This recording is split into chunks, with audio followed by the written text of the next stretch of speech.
خواب میں گھر کے اندر چور۔ شروع کرتے ہیں اللہ کے نام سے جو بہت مہربان اور نہایت رحم والا ہے۔ السلام علیکم ورحمۃ اللہ وبرکاتہ۔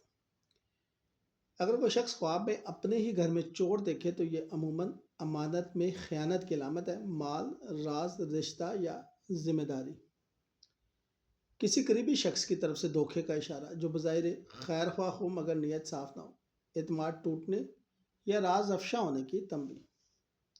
مختلف صورتوں کے مطابق تعبیر: چور کا خاموشی سے آنا، چھپا ہوا دھوکہ، آہستہ نقصان۔ چور کو پہچان لینا، دھوکہ دینے والا قریبی دائرے میں۔ چور کو پکڑ لینا، حقیقت سامنے آ جانا، نقصان سے بچاؤ۔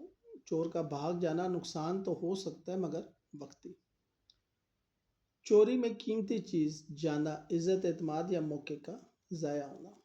مردوں کے لیے خاص تعبیر: کاروبار یا ملازمت میں اندرونی بے ایمانی، کسی قریبی ساتھی یا رشتہ دار پر اندھا اعتماد، مالی یا قانونی نقصان کا خدشہ۔ احتیاط صدقہ، تحریری معاملات صاف رکھنا اور رازداری۔ عورتوں کے لیے خاص تعبیر: رشتوں میں اعتماد کا ٹوٹنا، ازواجی زندگی میں مداخلت یا غلط فہمی، کسی قریبی خاتون کی سازش یا حسد۔ احتیاط یہ موضوعات استخارہ، جلد بازی سے فیصلہ نہ کریں۔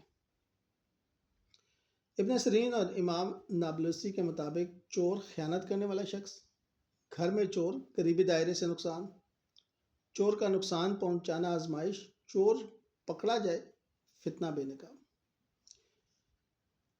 خواب فیصلہ نہیں انتباہ ہوتے ہیں۔ بدگمانی حرام ہے، اس لیے تحقیق اور دعا ضروری ہے۔ رسول اکرم صلی اللہ علیہ وسلم نے بدگمانی سے بچنے کا حکم دیا۔